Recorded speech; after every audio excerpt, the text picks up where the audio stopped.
Love is in the air, so I thought that it would be a good idea to share a few Christian books that deal with love in different ways. Romantic love, marital love, desire, and ultimately God's love for us and our love for Him.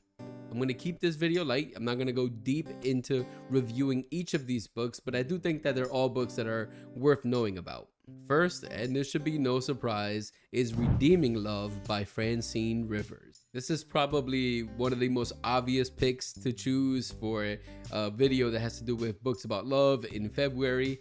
The book is a retelling of the biblical account of Hosea and Gomer that is set in California during the gold rush. This book addresses themes such as steadfast love, forgiveness, redemption, and is a book that has stayed with many readers over the years. In fact, the first time I read this book was over a decade ago, maybe even closer to 15 years, and I still remember the book.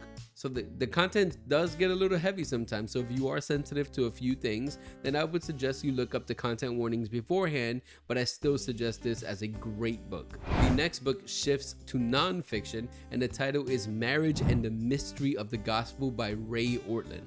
This book connects marriage to the bigger story of Christ and the church. It's a very short book. It's only about 120 pages, but it does the very interesting work of framing marriage as something that's shaped by the gospel as opposed to cultural expectations. It's not so much a book that has advice for marriage as it is a book that looks at the theology of marriage as something that points to the gospel. Really great book, and I suggest you pick it up. Then there are two books that deal more directly with the topic of sexuality.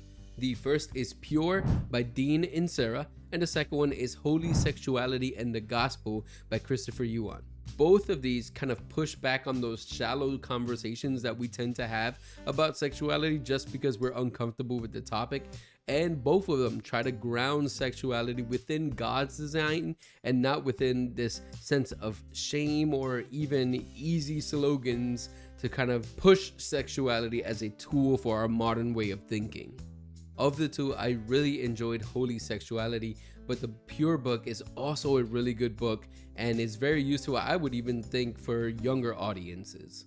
Shifting gears a little bit, the next book is Desiring God by John Piper, a book that reminds us that our love for God and His love for us should be something that we delight in, something that brings us joy and happiness. Piper is actually making a point in this book that our delight for God is actually magnifying our love for Him, and that joy is not optional in the Christian life. This is one of those books that is a must read. It's on every list, and I wholeheartedly agree you should go out and read this book. Along those same lines is another book I read that seems to no longer be in print, but it's still a really good book if you can get your hands on maybe a used copy, and it's titled Loving Jesus More by Philip Ryken. And this book focuses on our affections for Jesus in our daily life, not just some sentiment or some emotion, but our love that plays itself out in everyday living. Ryken is essentially trying to show that our love for God will shape the way we live our lives. I did listen to the audiobook version of this book on Audible. I will leave a link down below. If you want to try Audible for free, use that link and you get a free month and you can listen to the book for free. And the final book on this list is No Greater Love by the great A.W. Tozer. This book walks through the Gospel of John and invites us to think about Jesus Christ's love in action. Tozer takes a close look at the conversations and the dialogue presented in the Gospel of John and how it is the love of Christ that is inviting people like Nicodemus and the woman at the well to come and confront him and be changed by him. This is definitely not like a skim read where you're just going to get through the book in one shot. But if you like some classic books that are weighty and reflective, this might be the book for you. So whether you're single or dating or married or just looking for something meaningful to read in these seasons, I recommend any of these books, all of them if you can. If any of these books sound interesting to you, I will leave affiliate links down below that if you use those links to purchase those books, then I will receive a small commission at no extra cost to you.